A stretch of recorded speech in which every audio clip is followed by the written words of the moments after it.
Timu ya taifa ya Tanzania iliyoko chini ya Miguel Gamondi leo itakuwa na mchezo wa kwanza wa hatua ya makundi kwenye mashindano makubwa haya barani Afrika, AFCON. Tanzania itakuwa ikipiga dhidi ya Nigeria pale Morocco, na tunajua Tanzania inaenda kucheza na klabu ya aina gani. Nigeria ni klabu kubwa, ni mabingwa mara 3 wa AFCON. Mara ya mwisho walichukua mwaka 2013. Wanakutana na Tanzania ambaye mafanikio yake zaidi ni kufuzu kwenda group stage, na hii ni mara yetu ya 5 consecutively, mara 3 mfululizo tunaipapatua tukutana na Nigeria. Mara ya mwisho Nigeria tulikutana naye 2016. 2016 pia tunaenda kukutana kwenye friendly game 2015. Hiyo 2016 tulipoteza kwa bao moja kwa bila mashindano ya AFCON. So mechi ya leo tunataraji kuona mechi ngumu na mechi yenye ushindani zaidi, ila kwa Tanzania ikiwa kama second team, kwa sababu tunakutana na wachezaji ambao ni qualification ya hali ya juu sana. Unapozungumzia Nigeria ni taifa la kimpira, ligi ya ndani haizungumzi sana, lakini wachezaji wao wengi wanacheza nje. Unamzungumzia mtu kama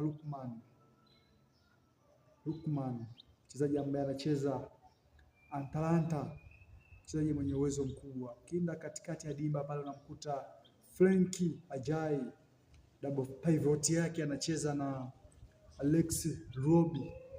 Wana goalkeeper anacheza Chipa United pale, anafahamika kwa Stanley Nwabali, bonge moja la goalkeeper. So ni mechi ngumu sana kwa Tanzania, inahitaji jihad ya hali ya juu sana na kujitoa kwa wachezaji wetu wa timu ya taifa ya Tanzania. Mbali na hapo, kumbuka timu ya taifa ya Tanzania leo tutamkosa goalkeeper Yakub Suleiman ambaye ameumia mazoezini. Mwingine ni Faisal Salum, mtoto ambaye alipata kadi ya njano kwenye mechi zilizopita ambazo kwa tunafuzu, alipata kadi ya njano. Kwa Faisal atakosekana kutokana na kadi yake ya njano, ila surprise ni Yakub Suleiman ambaye ameumia mazoezini, kitu ambacho sio kizuri kwa kusikia Tanzania.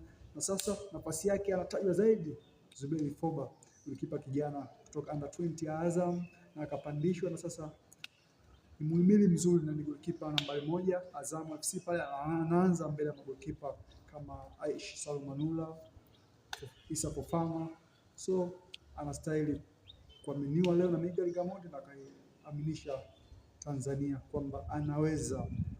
Siku zote tunasema ukiaminiwa aminika. So nataraji kuona mechi nzuri sana na mechi ya kuvutia sana kwa Tanzania, ingawa ya kimikakati zaidi, ya kimbinu sana kwa Miguel Gamondi, akicheza nyuma zaidi na kutumia counter attack, kutumia watu kama kina Idi Nado, watu kama kina Kip Dennis, Simon Msuva, Bwana Samata. Ni wachezaji wote wanakimbia sana, ila lazima aweke watu wa katakuni pale katikati, kama mtu kama Novatus, mtu kama